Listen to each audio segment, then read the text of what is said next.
Hello, I'm Malcolm Baxter. I'm an ENT specialist and laryngologist, speaking to you from the vocal cord dysfunction clinic of Monash Medical Centre, Melbourne, Australia.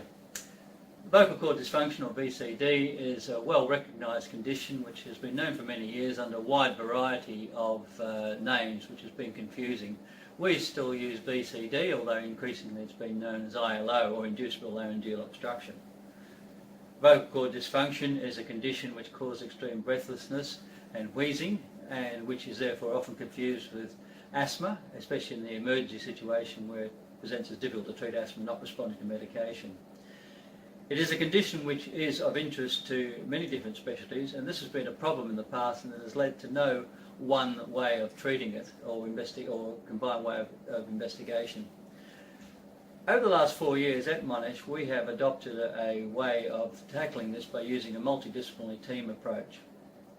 Our team consists of respiratory physicians, Professor Philip Barden, Dr. Kathy Lowe, respiratory scientist Laurie Ruane, speech pathologist Dr. Debbie Farland, a radiologist Dr. Ken Lowe, myself as laryngologist, and the clinic is run by our two nurses, Emily Hickey and Liz Lee. All patients referred to us as a tertiary referral are seen at the weekly VCD clinic, and all are interviewed in a joint fashion at the same time by Professor Barden or Dr. Lowe and myself. All patients have a complete history taken, and all are asked to complete a series of standard questionnaires. All then go on to have a video fibre optic laryngoscopy. Patients are also asked to complete a series of respiratory function tests, and all have a 320 slice dynamic laryngeal CT, a technique of VCD diagnosis which we have previously described from this unit. Following this process, those patients that we diagnose as having probable VCD are all sent off to our speech pathology colleagues for consideration of laryngeal retraining therapy. Those that fail this are sent back to us for consideration of other modalities, notably laryngeal Botox. Over the past 4 years, we have treated over 80 patients in this way and have reported our results in Respirology, and I'll ask Laurie Ruane to talk to you about those results. Hello, my name is Lawrence Ruane. I'm a respiratory scientist from Monash Health. In the current study of 80 patients, we had a definitive diagnosis of vocal cord dysfunction in 56 patients.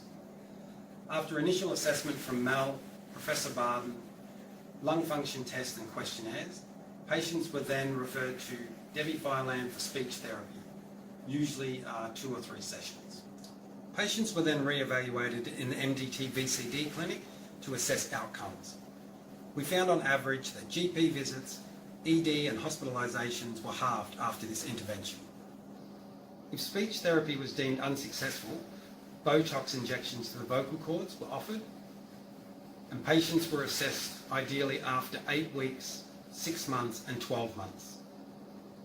We also found that ED visits and hospitalisations and GP visits halved after this intervention.